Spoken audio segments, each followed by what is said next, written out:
All right, welcome back to Cusp of Coffee. I'm Dr. Klerk, a community service dentist. And I'm Uwais Adam, a fourth year dental student. Now, obviously, it's been a bit of a while since you've heard these angelic voices in your ears. Main reason being, life is life, and dentistry is busy on top of just the things around dental school, around work, around university. There's just a lot been happening, but I guess on the plus side, it does mean there's a lot of updates from both of our sides. To be honest, I feel like you and I haven't been speaking that much this year just because we've been so busy with our own things. So I guess this will be a nice catch-up session for us as well. Definitely. But I think first and foremost, you have made it to fourth year. You have made it to, becoming a senior dental student. So tell us a bit about life as a fourth year. Yeah, that actually has been hitting me the last couple of weeks, the fact that it's fourth year. And I say last couple of weeks because for some reason, just the way it ended up being, I've been interacting with a lot of some of the younger years in the last few weeks. And then you kind of just realize how the kind of seniority you have over people, because not in a sense of being like better than people, but just being in the game for so long. And I've always thought of fourth year as such a weird year. Like, it's kind of intermediate. It's like you're kind of senior, but you're not the top yet. But like the expectations on you to kind of know what's happening is definitely there. And I'm feeling that a lot more. But yeah, like it's been great. Like, I'm actually really enjoying being fourth year, which I never thought I'd say. I was always dreading fourth year. Even if you listen to some of our episodes from last year, I was kind of always speaking about fourth year as like this thing that was coming up that I was going to have to just, bite down and get through just to get to fifth year. But like there was a lot of like fear sort of leading up to fourth year. Yeah, like a lot of fear. And you know what, like that's kind of my fault. I kind of just took a lot of what other people said to heart and took it literally. But something you said to me, I don't know if it was on an episode or off the air, you basically said how no matter what people say, like you eventually just going to have your own experience with it. And I'm definitely feeling that, like, things are not as dire as people always make it seem. Like, dental students are always the biggest complainers in the room. And with, fair enough, there's a lot going on, like we said. I mean, me and you have barely spoken because of that fact that dentistry is so busy. But yeah, I think I'm enjoying the journey and always keeping in the back of my mind that it's coming to an end very quickly. Because, I mean, we're already basically almost halfway through the year, which is nuts because it felt like it just started like a couple weeks ago. So yeah, I mean, every day you get more experience, every day you learn something new. And yeah, I'm just enjoying it. But I feel for me, the biggest change in my life was going from third to fourth, but the biggest change in your life was going from student to little doctor. So that is what I want to hear about. Yeah. Before that, though, I wanted to ask you, so what's interesting about like you guys, the UWC curriculum, is you guys start clinics in third year already. Yeah. Which they've slowly started introducing it at UP, but it's not like to the same extent that you guys do it. And so I'm curious, what have been kind of the major changes from third year to fourth year, like that you sort of really picked up on during the past few months, just in terms of like kind of how you spend your day and stuff? Yeah, so the third year, starting the clinics in third year, you basically only really start pros, doing full fulls, and you do cons, which is fillings, and you do perio, which is literally, and they don't even really give you periodontitis cases, so it's basically just cleanings, fluorides, and like, just that core, type of knowledge about periodontology. So that's basically the only clinics you really have. You can count rad, but no one really counts that. So it's kind of a nice way. Like, that's one thing I'll definitely give them. Easing us into it definitely helps in third year, because now this year, just the load of clinics is like a lot more. Like, Now we have oral surgery clinic. We have a double con session, so it's 4 hours because we're expected to do endo in those sessions. We have the oral surgery clinic. We have a peds clinic now. So there's just like almost double the amount of clinics. And I know in next semester it's going to get even more because we're going to add an extra pros session. So we have 2 pros clinics per week. So it's just gradually, it's kind of like a curve of just getting more and more and more, because by the time we get to 5th year, it's like 3 clinics every single day. So your whole day is full of clinics except for one day where it's just lectures. So I can see that I'm kind of in that process of getting ramped up. I like that they don't just do it immediately. It's not like you just step from nothing into everything. But I'm feeling the kind of like the burn, as I would say, of that. Yeah. But I mean, the first few weeks was a bit rough. Like the first few weeks, Tuesday is my heavy day. I call it Triple Clinic Tuesday. If you've seen my videos, people watching. Yeah. But that's like the heavy day because it's 3 clinics a day. And that kind of like, I come back at home and I literally just lie on the floor for like at least 20 minutes just to like recover. And again, the same thing like we spoke about last year. The biggest challenge isn't just the clinics. The biggest challenge is writing a test every single week. Because I mean, what other degree expects you to write a test every single week on that volume of work, plus having to work in the clinic for so many hours, plus having to study, plus having to attend lectures? So that's still the basic predicament that a dental student finds themselves in, which is juggling all of these different things. But I've always been somebody that likes to be busy. And so being busy and having things to do and being forced to structure my week in a way that I have enough time to do everything, that's kind of the skill that I had to learn last year. And so that's what makes this year a little less daunting, is that I'm kind of used to the test thing. Like last year, I was kind of panicking every week for a test. And this year, I'm like, like, yeah, it's a big deal. But if I'm writing a certain module, for example, like, I don't know, what did I write? Like, I wrote endo. And for some reason, endo just wasn't as big of a deal content-wise as something like oral path. And so that week I kind of was like, okay, I'm not going to study as hard. I'm just going to, chill a little bit, mentally recover, so that when oral path comes around, I can boost that week and I can, exert myself. So it's kind of like this flow of just adapting to what you need to do, and ultimately just making sure that everything just flows in a way where you still have time to yourself. Yeah. But it's like definitely a skill. Like what you said about adapting, that's definitely how I tackled a lot of 4th year and 5th year as well. Very much kind of trying to predict how much energy I'm going to have in a certain week. Where if it's like, if I'm writing like a massive module, then, I'm going to try and do a little bit more the week before or the week after, in terms of like assignments and stuff, because I know that week that I'm writing, let's say oral surgery, for example, I am like dead, I am a slave to the lecture slides and the books and the things I need to study, and I'm not going to have energy to do other stuff. So yeah, it was a big thing of like basically what you're saying as well, of just trying to sort of juggle your time and attention as best you can as you sort of go through it. But on that note, I would actually say that has been quite a massive change for me, as someone who is now working, because in dental school, you never really switch off. It's like you go to the hospital, you do your clinical things and like everything you need to do at the hospital, and then you come home and then it's like, oh, I have yet more things to do, Time to study. You just kind of keep going from there. Yeah. Whereas now you go, you work, and you come off of work and suddenly there's nothing.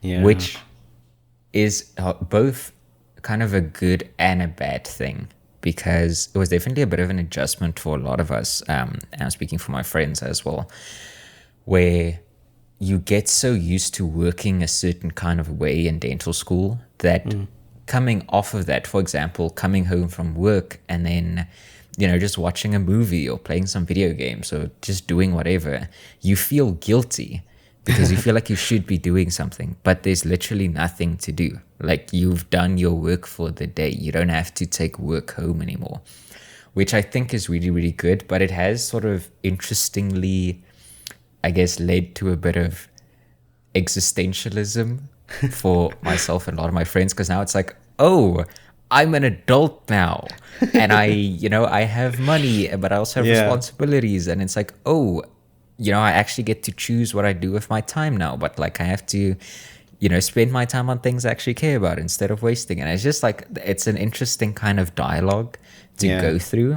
And yeah, it's been interesting. I thought that coming out of dental school, I would just sort of automatically be happier, but I still find myself going through the occasional lows. Yeah. Just part of, that's just part of the adjustment process. Part of it is also just related to the initial kind of shift into ComServe, because you don't really know what to expect. You don't really know where you're going to get placed. Then you get placed, then you need to find a place to stay. And, there's just all sorts of things you need to sort out. Things I never even thought about, such as insurance, which, in dental school, that's like the last thing you think of. And then you get out of dental school and it's like, dang, I have to figure this stuff out now. Yeah. So, but it's interesting you said that about you thought that going out of dental school but still doing dentistry, you'd be happier. And I think that's like, I mean, until you said that right now, I've also like imagined that being the case, like just dental school is, you kind of attribute dental school to causing your stress in dentistry. Like I want to do dentistry, but the dental school part is what's causing me the stress. But afterwards you realize that it's not necessarily that. Like I would say for me, I hate writing tests, but I like clinics. So I would say, oh, but tests and exams will make me upset and make me sad and depressed. But dentistry itself doesn't. But now you're saying it's not necessarily the case that it's that, like there's still room for things to go wrong or for you to feel like, like you said, weird about things or feel guilty. Yeah. Yeah, I think the sort of the general lesson I've been learning this year is that you find what you are looking for. And we've discussed this before, but it's basically if you sort of look for reasons to be unhappy or look for reasons to be stressed, you will find it even after dental school, like easily. There's always stuff to worry about and stuff to complain about. But I would say overall, because I was actually at my old campus the other day, and someone asked me, is it better afterwards? And I would say, I would say yes, but not for the reasons that like people would necessarily gravitate towards. So I would say it's better in that you have a lot more headspace. You're not constantly having to worry about assignments and tests and, all those kinds of things. And, it is just nice, like sort of enjoying the perks of being a young professional. People call you doctor, you get a nice salary at the end of the month. Like those kinds of things are very nice. And you don't get that at all as a student. Like as a student, you're barely considered human, So You're a slave. Yeah. So it's definitely, you get treated very differently after you qualify, which is nice. But there are also cons that, especially at the time, I didn't necessarily think about. For one, a lot of my friends I have not seen even once this year. Like, you speak with them over the phone and stuff, but like last year, every single day, everyone would be together at the same place, Yeah. And now we're spread all across the country, and it's very difficult, one, to kind of make new friends wherever you get placed, but also just to see your old friends. Socially, I think a lot of us have become very isolated over the past few months, and we've had to put in quite a lot of effort to, kind of move through that and, just kind of meet new people and get to see people and all that kind of stuff, which at university, you don't really have to think about that because there's just, by virtue of you being there, there's people your age that are going through similar stuff than you. But here it's like, some of my coworkers are double my age, and it's like, cool, I guess I have to make conversation with this person today, so it's just like, there's a lot of stuff that is hard to predict, sort of unexpected challenges that I never would have thought of as a student, that now as a dentist, it's like, oh, I actually have to like navigate this thing now that I've never really had to think about. But I would say in terms of stress, specifically, because for me, dental school is a very stressful experience, I would say my stress levels now are a lot lower. I would say for the first like 2 months, they were still relatively high because I just had no idea what I was doing, man. Like, you know, you rock up to the clinic on day one, and it's like, cool, I don't know anything. I don't know anyone. I don't know where the materials are. I don't know where the forceps are. It's like, so there's a lot of just like sort of fear of the unknown for the first 2 months, because in those first 2 months, you also start getting complications that you never really had in school, or maybe you saw those complications in school, but there was always someone there. Whereas now it's like, oh, I'm the doctor. I have to figure this out now, which is a bit more stressful.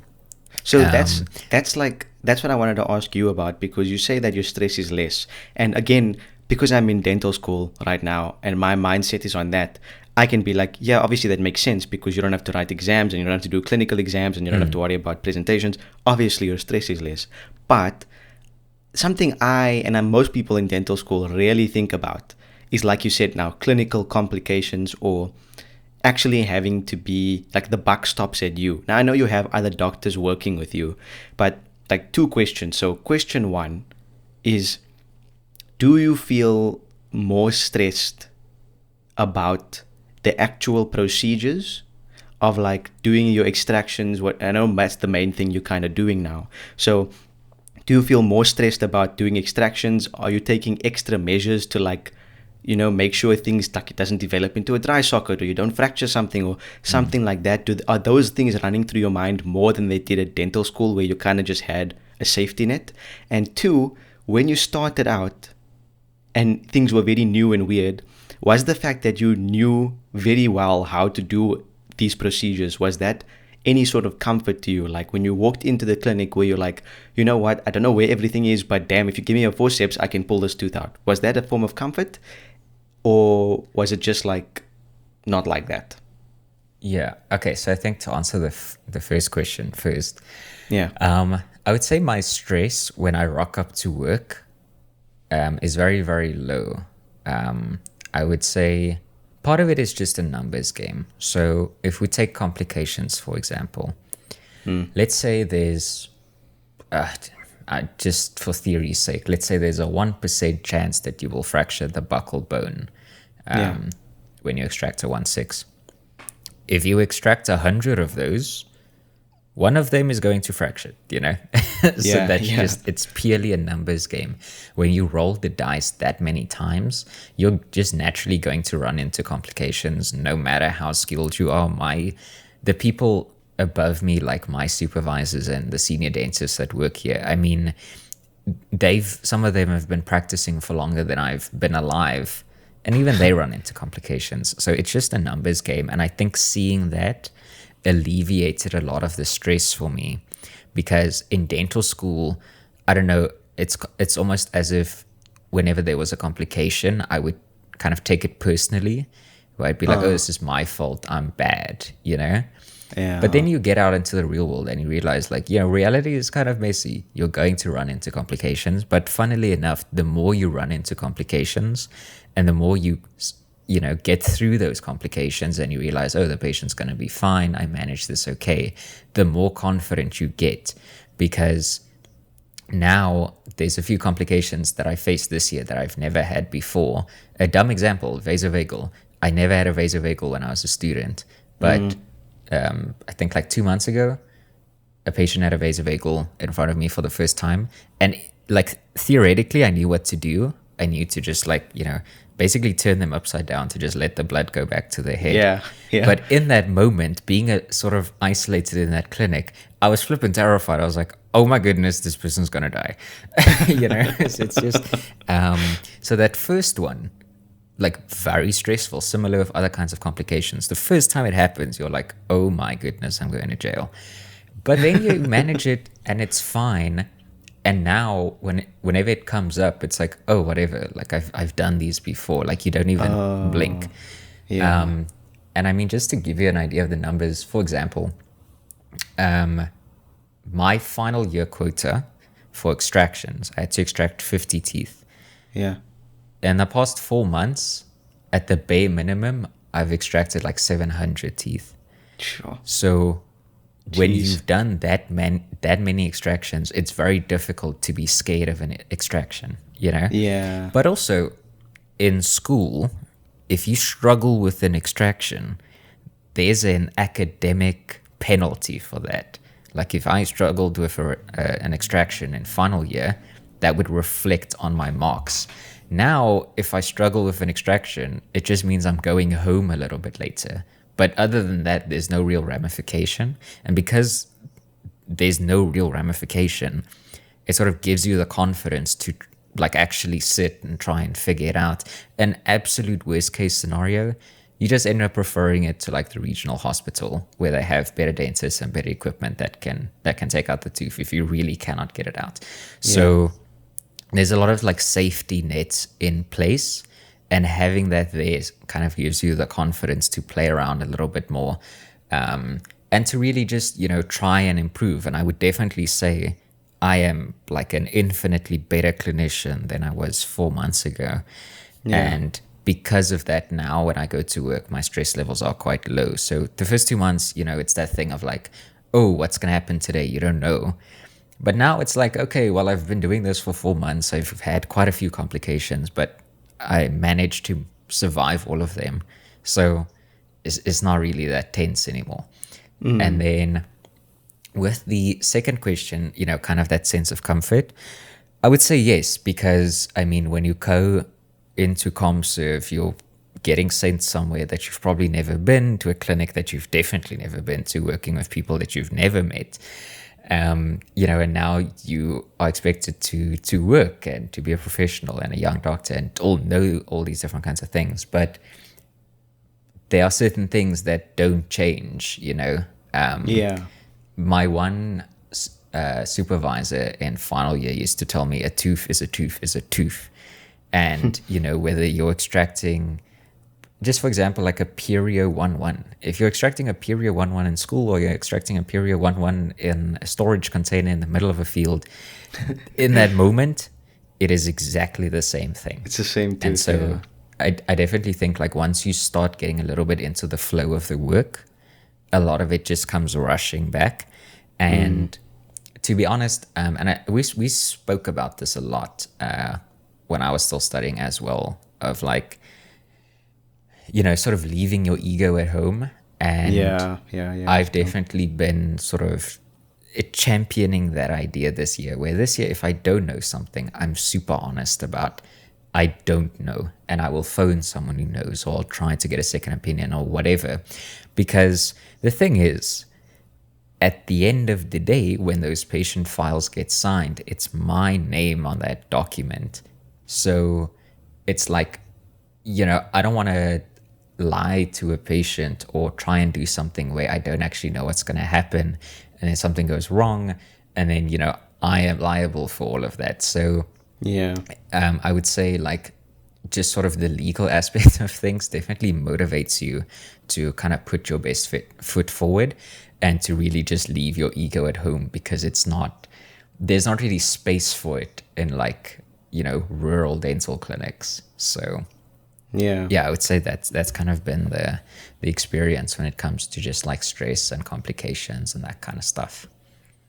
That's like, it's interesting that ego has really no place in dental school, but also when you finish, because I mean, in dental school, this is definitely, it's like the place where you want to say I don't know, because there's certain points where you are expected to know, but if you're presented with something that you've never seen before, this is the place that you want to say I don't know, and not try and act like, you know, some dentistry god who's supposed to know everything. You're just a dental student. And like you said again previously, you said to me, you were like, when you're in dental school, your job is not to be a dentist, your job is to be a dental student.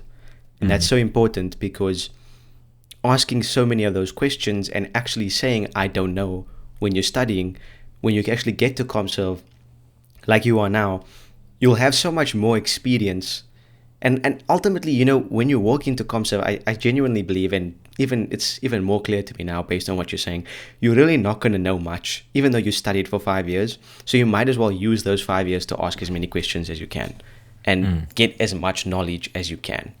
But I'm curious to hear some of the other complications you ran into, because this stuff fascinates me because I haven't really run into anything myself yet as well. And I probably, probably won't until I'm in the Bundus alone. So what else is there? I mean, one complication that, sucks as a student is just, getting fractures. Yeah. So, like fracturing the buccal bone or fracturing the tooth itself. The thing that I was always terrified of specifically was extracting like a 1-4 or a 1-5, any one of the maxillary premolars, and basically just fracturing off the apical roots. Yes. And in dental school, I always tried my best to like avoid it because I was so scared of it. But this year, I mean, sometimes you're on outreach or you're at the clinic or whatever, and it happens, and then you need to now figure out what happens, or like how to manage that. And yeah, luckily at the one place I work at, we do have a surgical unit. And so this year has been quite nice in terms of learning a lot more about surgical extractions and also kind of teaching myself a little bit about surgical extractions, because sometimes there isn't a senior dentist there and I'm, it's either me or it's me or another comserve or just like me and an assistant. And, I need to now figure out how am I gonna get these out. And so, yeah, I've had quite a few premolars that I fractured that I've then successfully gotten the roots out of. So that was like a big sort of personal win for me, just because it was something I used to be so scared of when I was a student. Other than that, you do have like the occasional bone fractures and stuff. But yeah, I mean, a lot of it is like just suture it back at the end.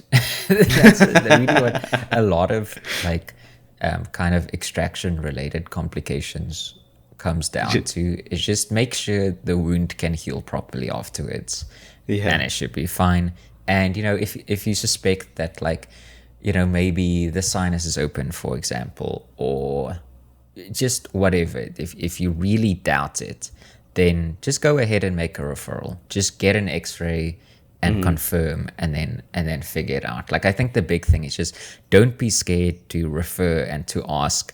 I have noticed with referrals, it is sometimes this thing of like when you refer to someone else, it's kind of like saying, hey, I'm acknowledging that like, you're sort of more capable than I am.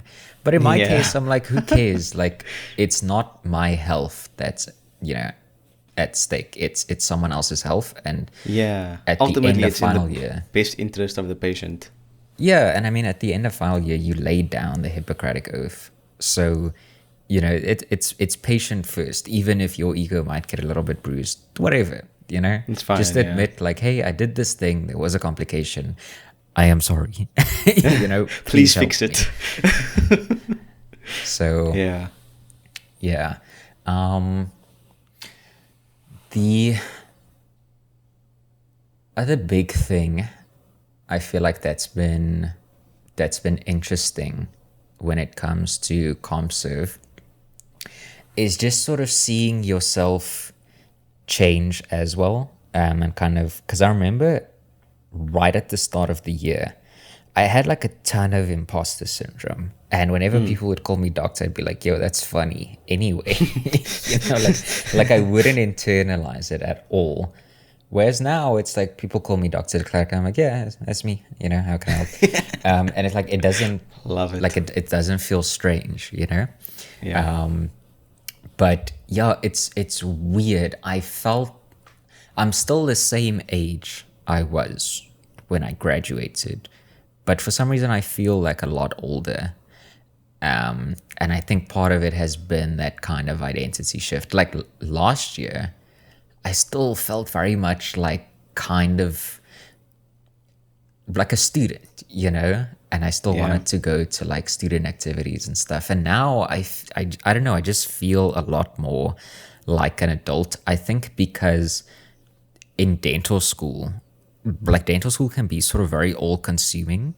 And it can kind of take over a lot of aspects of your life, and it follows you home and that kind of stuff. Whereas now, like dentistry is sort of only one part of your life. It's like, oh, what do you do for work? I'm a dentist. Okay, cool. Anyway, let's talk about sports. So it's like, it's not all consuming, and the people around you aren't dentists. So Yeah. it's just like the thing you do for work. And now it's like, and then people ask you the question of like, okay, so what do you do outside of work? And now it's like, oh, that's a good question, because for the Yeah. past like 6 years, I didn't have to think about that. Whereas now it's like, I can actually choose what I want to do with my time. And I sort of have the finances to back that up, which is a very different position to be in compared to when you're a student. So, yeah, I think just that change in identity, just for me personally and sort of seeing it in my friends, has just been like very, very interesting. And I feel like people take it very differently. And I think especially on the money front, I think I mentioned this to you. I want to talk a bit more about the money side of things at some point, but I think we can do that in like a separate episode. Definitely. I just want to do a bit of breakdown in terms of like salary as a ComServe, salary outside of ComServe, all that kind of stuff. But basically, you get compensated pretty well as a community service dentist. And the main thing I realized with everyone all of a sudden getting money is money doesn't really change you. It's kind of just like a loudspeaker, and it makes you more of like the person you kind of already were.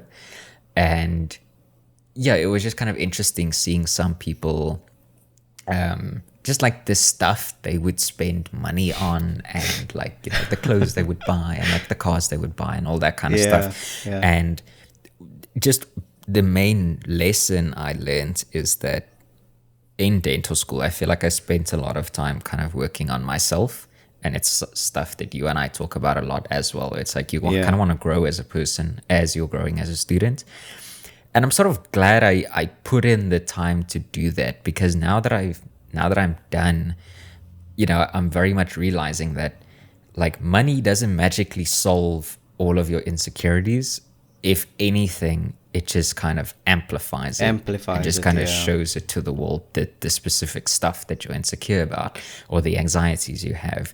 And so I really want to like just kind of make the point that when you finish dental school, you don't all of a sudden win life. It's just not how it works. It's the race continues. People are going to keep running, but you have a bit more flexibility in terms of the path you want to take and the pace at which you want to run. But the race keeps going. It's not like you get to the end of dental school and all of a sudden you're like this god of dentistry and you're super rich and you never have a bad day again in your life. That is just like not true at all. That's very much the arrival fallacy. A lot of the fun comes from the day-to-day stuff, the shenanigans you got up to at the lab, even like the late night studying, or maybe crying even over like the stress of it all. That all stays with you. It affects you as a person. It affects kind of how you see the world around you. And once you get out of dental school, a lot of the patterns you picked up in dental school are just going to continue repeating. And I think it's good to just kind of be self-aware about that kind of stuff. I had a lot of anxiety when I was a student, and I had a lot of anxiety going into ComServe. But because I knew I had a lot of anxiety when I went into ComServe, I could sort of manage it, because I could try and figure out, okay, what are the triggers that sort of cause my anxiety to go off. And then I could kind of actively manage that as I went, instead of, trying to bury it and be like, oh, let's just continue on the grind and do this and do that and all that kind of stuff. Because that's the other very interesting thing about finishing is, as I said, once you finish, you can kind of decide the pace at which you want to go at and the direction you want to go at. But also stuff like Instagram exists. And so it's like, you just graduate and you go on Instagram. All of a sudden, 5 of your classmates have bought a brand new car. And it's like, am I, and then you kind of have to ask that question of like, am I behind? Or do I even care about that? Like, it's like, it's interesting because all of a sudden you realize you kind of have to start carving your own path. And for the past like 5 years, maybe that's something you didn't really think about because the main focus was just finishing school, which is completely fair. I mean, dental school is flipping overwhelming. I'm still surprised they let me go because, I mean, there's a lot of stuff I still don't know. But it is interesting. It's super interesting to get to this point and to just kind of navigate these kinds of problems that don't really come up as a dental school student, because as a dental student, like I said, you're low key like barely human and you're kind of like expected to fit into a specific kind of mold.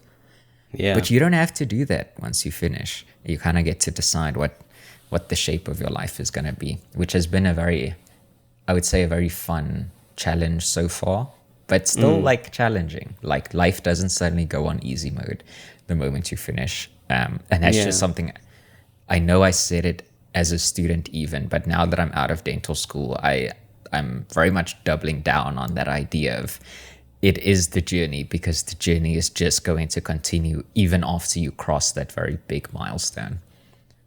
Yeah, I think basically what you're saying is there's just when you finish, there's just kind of more time and more resources, more headspace to work on the problems or the work on yourself in a way that you maybe couldn't do as effectively when you were in dental school because you were so busy doing so many other things. Like, I try my best also to, work on myself as well as working on being the best student I can be. But at the end of the day, there's just very little headspace for that. And you try and fit it in where you can. And I mean, even this year, like, there's still people in the class that I can see are still extremely, extremely focused on getting the highest marks they can possibly get. They are extremely hard on themselves. They're extremely competitive. I can still see it. And I would have thought that they would have gotten less. But people, some people are still into that. And my opinion on it hasn't changed from last year on that regard, where it's like you have more time to work on yourself and you have more time to actually enjoy the things like, shenanigans at the lab or just studying with friends or helping each other through things. Like, you have way more time for that if you don't take life, and when I mean life, I mean dental school, so seriously, because it's overwhelming as it is. Like, putting so much pressure on yourself to get an extra 20%, extra 10%, extra 5%, whatever it is. At the end of the day, we're all going to graduate. At the end of the day, it's still up to you how good you can actually be. And the learning doesn't stop. I mean, there's still so many courses. You have to get CPD points. There's like all these different options for you. If you're going to just graduate and be like, right, I know everything. I'm going to still place PFM crowns. I'm still going to use Dical and Vitrabond. And in the same steps, I'm going to use the same materials. I'm going to do amalgam fillings. Like, if you just keep your knowledge at the same level and you don't change or grow, then I mean, I don't know what the point is then. Like, you're kind of ending your journey when it's just starting. Yeah. Yeah, and another thing I wanted to kind of get your opinion on. I remember last year, round about this time, you had just wrapped up your first ever pros case. And I remember you sort of telling me the story of your first pros case and basically how you hated most of it because you just struggled a lot. There were a lot of stuff you didn't know. You struggled with impressions, all that kind of stuff.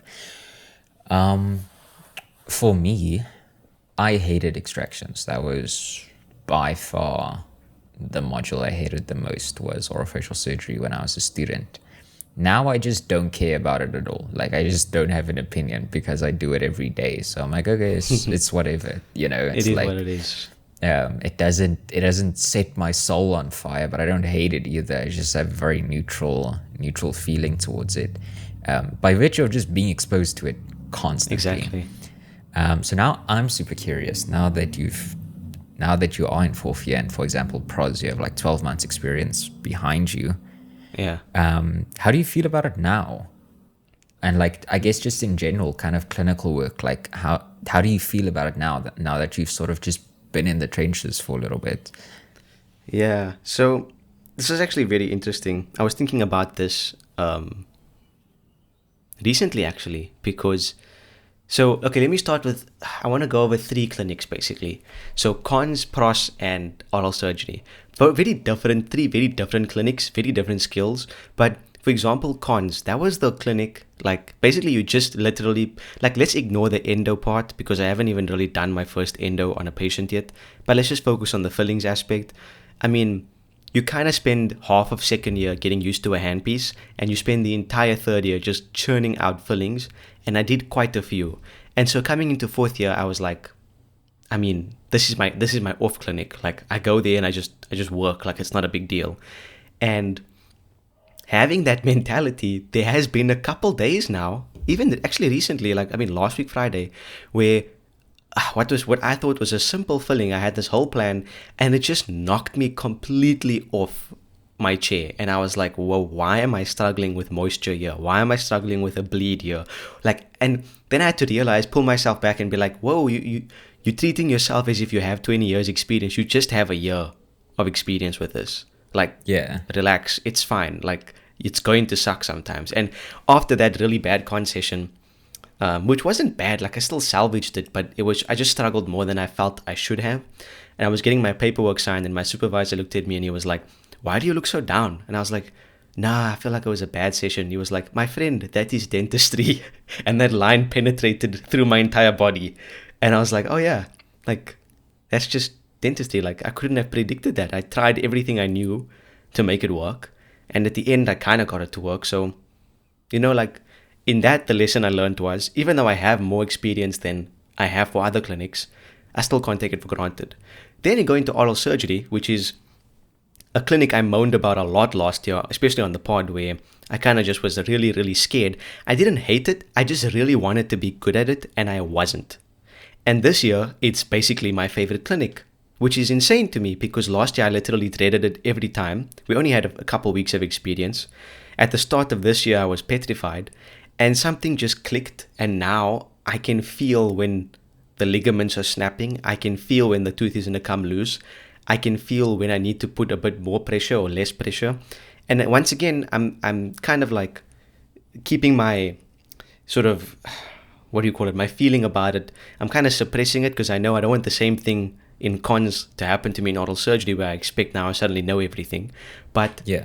I just feel a lot more confident with it. And again, that's just a testament to doing it over and over again.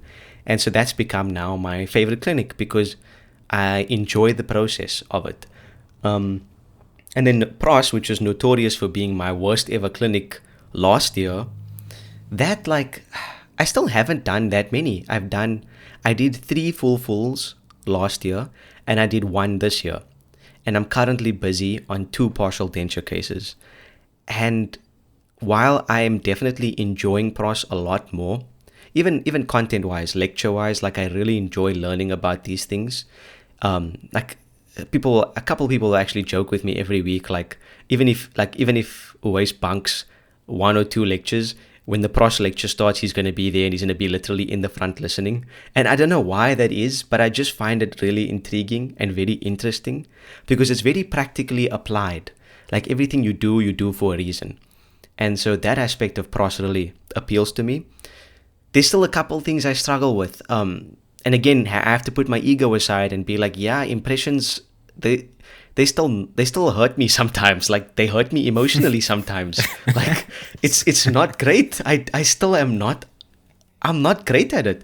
And there's other people in my group and they're great at impressions. And me, I sweat a lot and I'm panicking like every time I have to take impressions. And I'll do it like at least 2 times before I get it. And then on the 3rd try, the supervisor will be like, damn, for a primary impression, this looks like a final. And I'll be like, yeah, if only you knew the pain I had to go through to get that view. Yeah. So there's things like that where it's like a standard thing. Every dentist takes an impression for so many different procedures, but I still suckle with it. And so for me, the biggest thing for me is actually suppressing my ego when it comes to that, because I get my ego stroked in so many other clinics, but Pros, everyone looks at me like I know what I'm doing, but if they see how many times I have to take an impression, they might look at me differently because it's still difficult for me. But I am enjoying it more. I think all clinics I'm enjoying it more, except perio. Perio is just, I'm tired of doing You cleanings. can't slander Perio, dude. I'm tired of cleanings, man. I can't do It's this the anymore. Like, best clinic, dude. What do you mean? no, yeah. You know, literally like a couple weeks ago, I was in a clinic, and my supervisor, she's actually from UP. I won't say her name, but she's from UP. One of my favorite perio supervisors. And like, I always joke with her, and she always jokes with me. And I told her, like, look, like, doctor, this, like, here's the thing about UWC, they still like very, very, very much enforce hand scaling. And you have to literally get a piezo signed out by your supervisor. They have to first approve you to use it. Like, if your patient doesn't have a crap ton of gross calculus, you're not getting the piezo. You got a hand scale. And so with this supervisor, I was kind of like, she's chill, man. And I was like, doctor, look, man, like, it's, and I have perio at the end of the day on a Thursday. Like, it's like literally the end. Everyone's gone home. It's just my group. And I have to write a test after that every Thursday. And so I'm like, doctor, look, I'm writing a test afterwards. He's got so much of plaque, no calculus. Let me get a piezo. I'll just flush it all out. She's like, nope, you're going to hand scale. And yo, when I tell you I sat for over an hour scraping this person's teeth, I literally walked out of there feeling degraded as a human being. Yeah. And that's why perio is not it. Perio is not it at all. Because I can't be asked anymore. Like, I can't be asked anymore. Yeah. Honestly. No, it's too much. Hand scaling is right. I mean, we don't even do hand scaling in ComServe. We at least have ultrasonics. Yeah, exactly. So, I mean, exactly. Exactly. Why? What am I doing? What am I doing here? And I'll do it for like perio, like pocket depths. Yo, like a guy who has periodontitis, I have to pocket depth every single tooth in this man's mouth. That's like 12 sites or 6 sites per tooth. And I spend like an hour just probing, and the patient is complaining and he's bleeding, and I'm just measuring pockets. And I think to myself, what am I doing with my life? What am I doing? Like, I don't understand. But yeah, that's probably the worst clinic. Yeah, I'm trying to think back. I don't know, it's hard to have an opinion on clinics at the moment, since like a lot of dentistry is completely just not in my scope of practice at the moment. Yeah.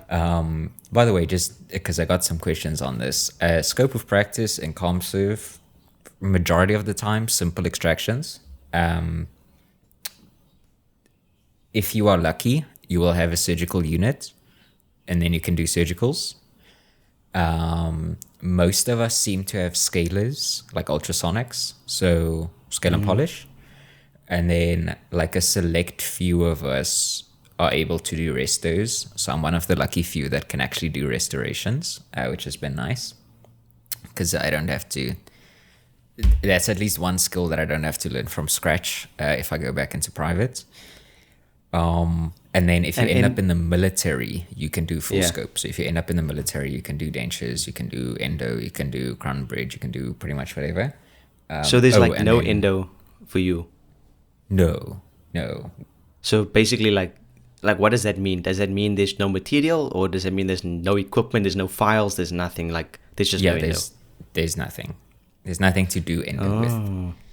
So okay. So if the tooth can't be restored, it's coming out.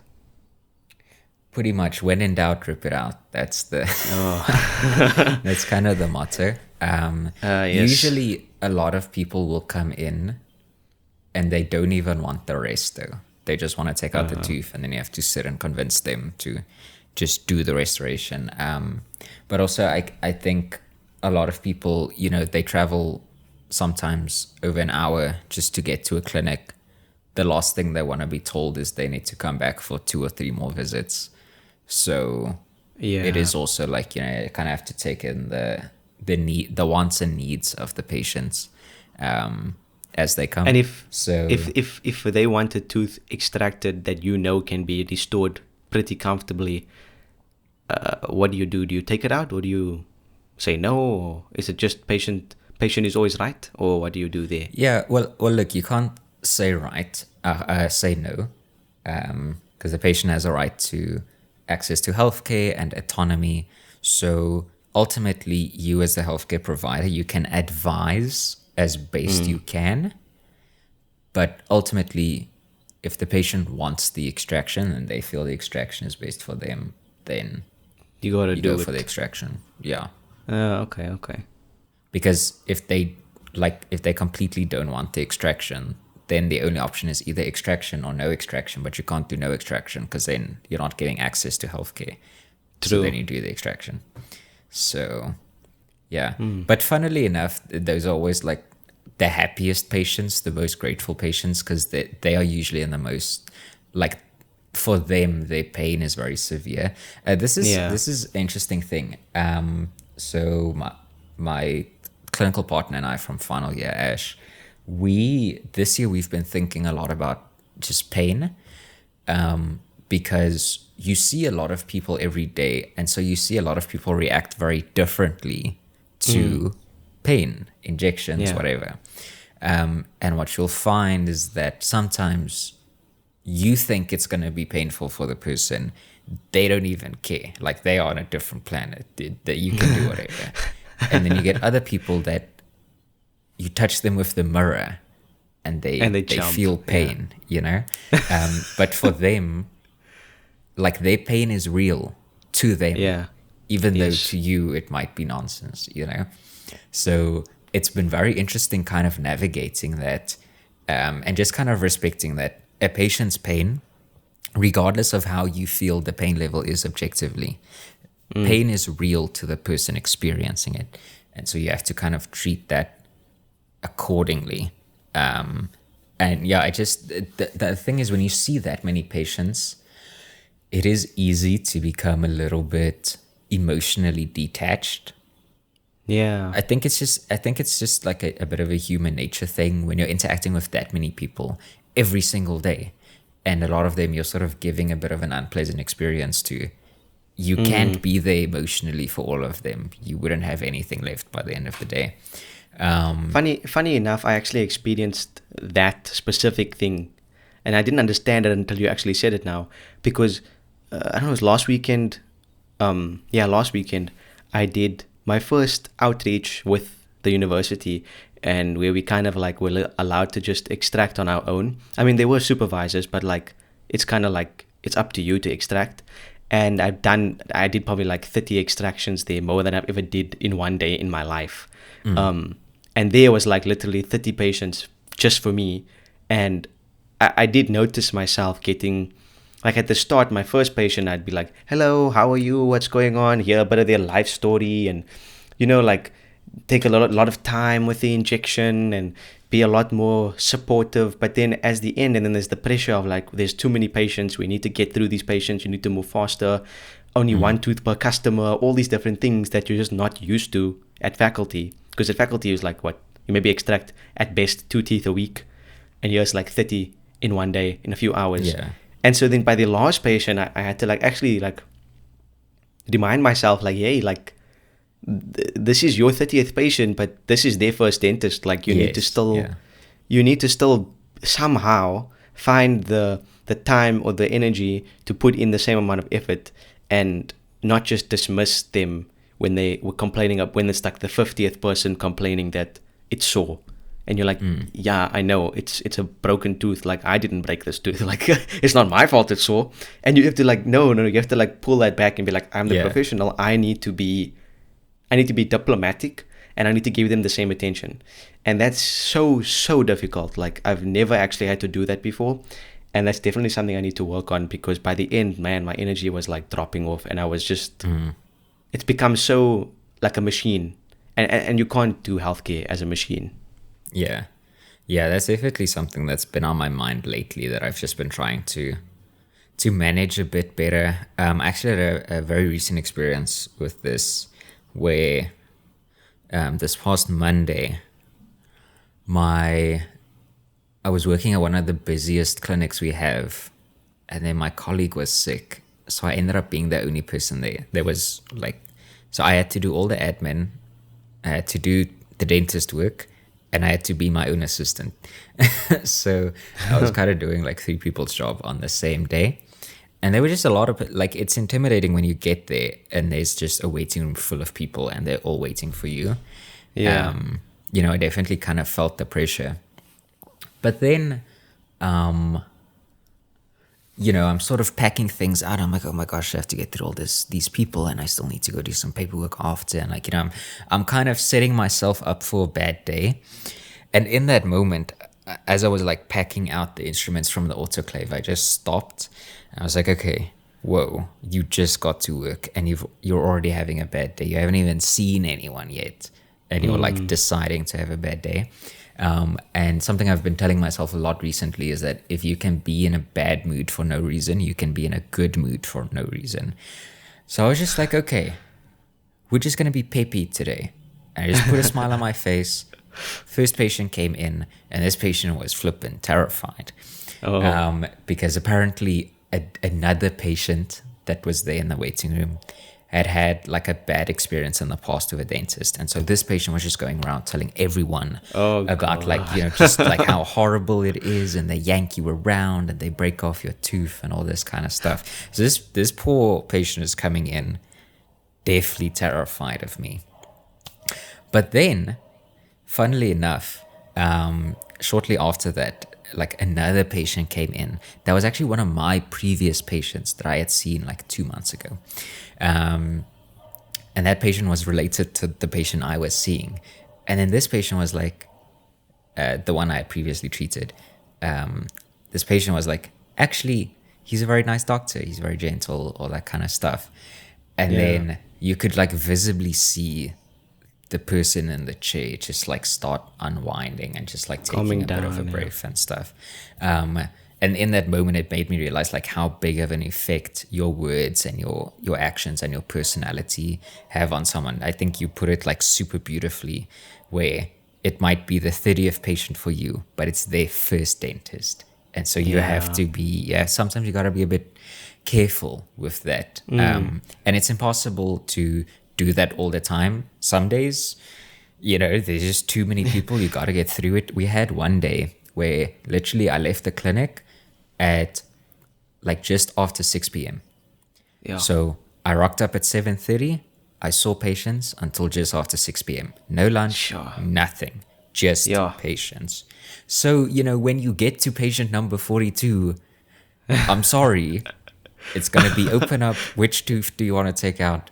Inject, bomb, we're done. Okay, we're not going to do all the bells and whistles. But in the moments that, when the opportunity of care presents itself, like try to take it. Yeah. But like, even when you said about that patient coming back after 2 months, like that's literally, as corny as it sounds, that's like a physical representation of just like the good that you put into the world 2 months ago. Like this positive effect has manifested itself 2 months later into calming a new patient down, and that is like a cumulative effect that just keeps going and going and going. So your work and the way that you do your work definitely has an impact. Yeah, and I think that's a nice little message to end this episode off, because I see we're almost at the hour mark. So I don't want to barrage people too much on the first episode back. But overall, podcast is back. I'm basically a lot more settled on my side of the world. Past few months have been crazy, but I feel like now I'm sort of reaching a point where there's a bit more stability. So I think at the very least, you won't have to wait 5 months for another episode. For another episode. But yeah, definitely one of the next episodes, I do want to do a bit of a finance episode, because definitely a lot of valuable it's like information there. Yeah, it's like a bit of a taboo topic, especially when you're a student, because it's like, you're in healthcare for the people and all that kind of stuff. But I'm sorry, if you got to spend 5 years learning a craft, you get rewarded for that. Give me bank. But like a lot of people don't really talk about the numbers. And I remember as a student, it was just very difficult to figure out like how much you would earn and that kind of stuff. And for me, it was literally just like, listen, I just want to work out a budget. I just want to know how much money I'm getting. Like, and I felt like a lot of that information was kind of, I don't know, gatekept for some reason when I was a student. So I want to talk a bit more about that in one of the upcoming episodes. So but even when we were we were speaking off air about that stuff. Like I was remembering, like, thinking to myself that we need to put this in an episode, because I mean, it's things that you wouldn't even think about that you need to be thinking about, especially if you're in final year, even fourth year, and you want to, start looking ahead, things about how to budget, how much you earn roughly, where to invest, what you need to pay for, expenses that you never thought you'd need, things like that. Very important stuff. So if you are interested in that, whatever you're listening on, Spotify, Apple, whatever, follow us so that you are notified when that episode comes up. It'll probably be either the next one or the one after. And yeah, but like you said, that's a good place to end this one. So until next time. Thanks for listening.